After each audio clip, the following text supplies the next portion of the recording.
What is going on again, you guys? Back here again with another video. A lot has changed since the last video. Last video I said that I'm going to make a little general overview. Damn puppy. Last video I posted, I'm going to make a general overview, gun collection, gear, bag review, whatnot. Basically the stuff that I have now and what I bring to the field. A lot has changed in the past 2 to 3 months. It was my birthday 2 months ago, and I kind of just went full crazy on airsoft stuff. So shout out to the wifey, baby, for watching this. Without you, none of this would have been possible. Thank you, I love you. Anyways, gonna hop into the guns first, and then the gear, and what's in my gear bag. And yeah, so it's just me showing y'all what I have, what I bring, and so on and so forth. So it's not crazy, it's pretty basic, and but I love it. It's a really big, expensive hobby.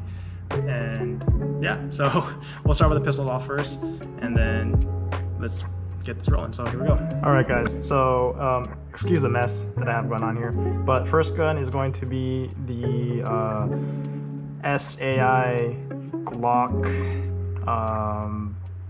glass blowback pistol, salient arms from e-bike. I made a review on this a while back ago. Won this at a raffle at Kitsap Airsoft Sports anniversary day, game day. Still the same thing from the past review. I haven't been really using it a lot, but this gun is going to my little brother as a gift for completing Navy boot camp. So I mean, I went through boot camp and I didn't get a gift. So me being an older brother, I figured I should give him my Glock style pistol. So yeah, this is the first one lineup. This one's going away. Nothing really changed. Nothing really changed in this pistol other than it's just fully stocked. That happened. Oh yeah, there it is. Boom. Yeah, nothing really changed. It's still a stock gun, and yeah. So let's roll over to the next pistol. Okay, next one on the lineup is my WE 5.1 T-Rex gun. Yeah, I also made a review on this in the past, and again, nothing has changed for this pistol other than the primary airsoft adapter. Rest in peace to the creator, he sadly passed away, but that is like sentimental. And Tokyo Marui outer barrel with a threaded inner. So I mean, nothing really changed for this one. This one's still as snappy as the yeah, this one's still as snappy as I got it before. Again, I think I have a buffer, some buffers in here from Cow. Other than that, that's it. Yeah, basic ass high kappa, nothing too fancy, nothing too crazy. I see myself building out a high kappa, but at the same time I don't, because I have bought another pistol that I'm gonna completely build out of, which would be the next pistol. So yeah, high kappa 5.1 by WE. Oh my gosh, damn puppies. Anyways, high kappa, and yeah, onto the other pistol. Next and final pistol is the brand new one that I purchased on my birthday. This is obviously an AAP01. I've been wanting this pistol for the longest time. Like, ever since it first came out, and I tried to get my hands on it, and it, I either missed my opportunity, or Kitsap Airsoft has them in stock. I just didn't have the money at the time, and yeah, so I didn't go overboard on it. And like I said, like, this is the one I'm going to be truly building off of. Compared to the high kappa, I just like the feel of the AEP. So the only thing I've done is the mag adapter, Monk M adapter, Cow buffers. I don't know if y'all can see that right there. And it just threw on my Ice Tech Brighter C on it, and that's it. It shoots pretty amazing out the box. Still stock trigger. I do plan on buying the short trigger mod, flat trigger mod, or flat trigger for it, and an external charging handle with the external selector switch. Thing shoots crazy out of the box, so I have no reason to modify it anymore, but those are the two things I mainly want, is just the external selector and the trigger. It shoots pretty damn straight, honestly. Like this is one of my favorite pistols, and I'm very happy and blessed to own one. I get it, they're $100, but what, 2-3 years ago when this released, it was very hard to get. So when I had the opportunity to buy one, I said, you know what, let's do it, let's buy it. So, and I did, and I've been super happy with this gun ever since. But yeah, stock internals, Monk M adapter, and just a tracer unit. Oh, and the buffer system. But yeah, here is the last and final pistol in my collection, the AAP01. So now on to the guns, or the M4s.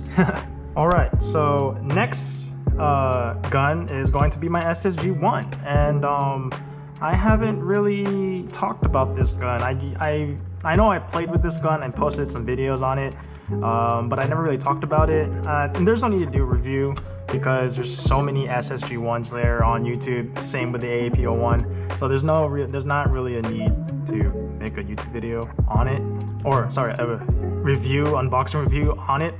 But I bought this gun because I needed a brand new AEG, but I wanted a good stout AEG that I can build off of and play off of. And when I bought this at Kitsap Airsoft, they're telling me like there's nothing you need to do internally wise. Like, it is bulletproof out the box, and it's true. It's 100% like bulletproof out the box. Like, I'd be playing with this bone stock. The only thing I've really truly done to it is the Perun ETU plug-in MOSFET, just so I could run a crazy battery, and that's it.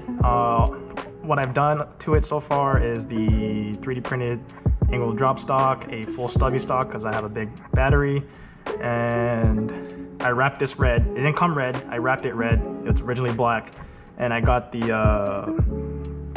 thread adapter so I could throw on my flash hider or throw on a foam suppressor on it.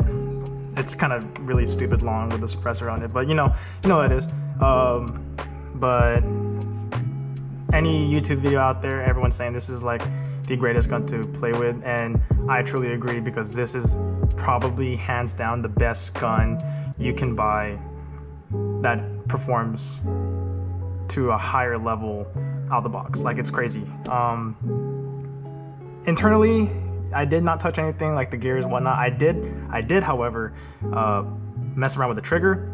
So I bought a AirTech Studios trigger spacer mod. So before, the pull would be like so far, and if you ever played with a G&G gun, the trigger pull is pretty far, especially with this one being a micro switch ETU. But with that spacer, it really closed the gap. That's it. That's my semi right there, and it's amazing. And with the Perun, able to do precock, it shoots pretty snappy. It shoots like a HPA Polar Star gun, and it's amazing. And this is probably by far the most reliable gun I have in my collection that is not HPA. So yeah, I think this is my only AEG. So yeah, it is reliable than, you know, all my other guns. I had an old AEG, I don't know if y'all remember, with a Gate Aster. I bought another Gate Aster and that really didn't work. So I just have that gearbox sitting as a spare. But right now, this gun shoots pretty amazingly, and that little trigger mod, I even took out the trigger spring, and man, that click is so satisfying. But yeah, there's no need to do a review on it. Like I said, you can find other unboxing reviews on YouTube anywhere and everywhere. If you're Filipino, you know. And yeah, so here's my SSG-1, and on to the next gun. So if you guys remember one of my old builds with the Euro style grip, I had a Polystar Kythera in there, and guess what? it's now this. So this is my Polar Star Kythera build, as you'd say. I do not have the Euro Tactic style, monk style tank grip on here. So yeah, I had a lot of spare parts laying around and thought I'd change up the Kythera. So got the foam filled suppressor in there. I think it still has a stock at 6.03 inner barrel from whatever gun I bought it off of. Skeleton pistol grip, or motor grip, or pistol grip. Clear tubing, because that's all I had laying around in my garage. And I have the Redline like IGL extension for it. So, you know, I want something braided, something look cool. I did add the SSG1 adjustable drop stock, because again, I took it off the actual SSG1 through a fixed angle, and I was like, you know what, I'm gonna throw it onto here. It did take a lot of modifying to do, but I managed to get it on there. And yeah, so it's still the same Kythera from the old previous gun build. Trigger pull is still short. I do have the charging cord hiding in here, because normally in the SSG1 you would put the ETU in here, but I have the charging cord, charging cable stashed in here, because when you air it up, it's already good to go. It's already caulked up and ready to go. So yeah, nothing too crazy. It does shoot pretty quiet, especially with the foam filled suppressor. I got the Troy Arms, I think TRX free float on it, and that's really it. Nothing too crazy, nothing too, it's pretty basic, honestly. Another good build in my collection. And then, so next up is going to be my last and final one. So here we go. So now that you all saw the Kythera, and if you remember the Kythera from my old videos, it was on a tank grip. And if you ask yourself, hey, where is a tank grip on the Kythera? Well, it got moved to this build. And if you notice externally, it's the same.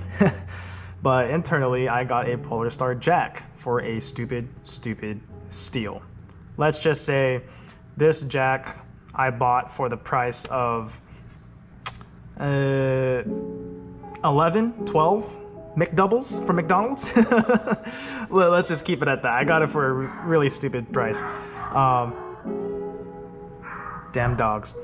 Not to mention, it was brand new in the box too. So yeah, so this is my new favorite build that I've been playing with ever since I threw it in here. Sorry, don't mind the dogs. But last gameplay video, I did play with this, and I had a blast. Handguard's still the same from Run Set. Shout out to my homeboy Andy, who hooked it up with the Run Set. Cool guy. I put the AAP flash hider, because the AAP does have the brighter C on it, and I will occasionally switch between the flat stubby flash hider to the brighter C on this. Yeah, so that's that. I do have a curved HPA tunable trigger with small pull. I don't like it just touching it and it'll fire, because that is ridiculously dangerous, and I see no reason why just to tap it and it'll go off. So yeah, the only issue I had building this gun is the wiring for the solenoid. If you do see here, I don't know if y'all can check it out, but the wiring is in here. I kind of tucked it in and wrapped it and just shoved it in the back end of the gun. But I did that because the grip only has space for the battery and the FCU. So tucking in a whole wire harness is a nightmare. So I came up with this idea, and it surprisingly works. So yeah, that's that. But anyways, nothing has really changed from the Kythera build to the jack build. I still have the Pro in. I still have a Mad Bull 603 in here, and oh, I also have a Black Leaf maple board speed board in here as well. So yeah, favorite build out of my whole collection. I see no point in upgrading it anymore as far as external wise. When this does break eventually, it's been roughly about a year and some change now since I had this grip, and she still works perfectly fine. I am in the market of finding a skeleton receiver, but I mean, the plastic body still works really well. Oh, my phone went off. But yeah, the gun is super light, probably weighs like 1.5 pounds or 2 pounds at most, and it's really easy to wield when you have the tank on here. So yeah, so favorite gun out of the entire collection. I think it needs nothing else. But yeah, that's my Polar Star Jack, and I think I just have my gear left to show you guys, and that will be all. All right, so this is what I always run when I go out and play. This is a full like Lancer Tactical gear, loadout gear. I got the chest rig initially, and one of the buckles broke for one of the harnesses, so I got the Lancer Tactical backpack with it, and this is able to hold my HPA bottle and line when I do run tank and line for like the pistol or for the Kythera. But overall, this is a very, very comfortable, good, cheap looking loadout. Chest rig was like 30 bucks, backpack was like 30 bucks. And yeah, so these are my favorite patches right here. Slaughter, you know. And yeah, so it's literally a 2-in-1, or not 2-in-1, you have to buy it separately, but it does clip on together. But yeah, it's a pretty basic setup, and you know, it's not speed QB, but hey, it gets the job done, and I feel comfortable wearing it. So yeah, this is my gear loadout, and yeah, so what else am I missing here? Oh yeah, I do run a dye mask. Y'all know, nothing crazy, but stickered teeth, thinking I'm cool. But yeah, my gun bag itself is pretty junk right now. I do have a shit ton of BBs that I have laying around, but I only carry dump pouch. I have some knee pads, extra lenses, microfiber because you don't know what's gonna get messy. DIY regulator, red line, and my bottle, which is not here. I don't know where my bottle's at. But yeah, all in all, this is like what I bring. My go-to duffel bag. I'll bring the toolbox with me as always in case something breaks. I do have a power inverter so I can charge my batteries when I'm at the field. I bring this, I got the mask ready to go, and yeah, so that is it, my entire loadout and gun collection. You see here my little gun wall. Yeah, nothing too fancy, but yeah, so I hope you all enjoyed this video. Like always, guys, leave a comment if you have any questions. I did make a shooting test with the AAP and with the Polar Star Jack, so I will go ahead and plug that in towards the end of the video. But as always, guys, if you have any questions, please leave a comment and like and subscribe if you want to. I'm not, you know, I'm not really asking for anything, but anyways, y'all, I hope you enjoyed this video. Hopefully I can make another gameplay video soon. There should be a game this weekend, so hopefully the weather permits it and we are good to go. So other than that, y'all have a wonderful day, and I'll catch y'all in the next video.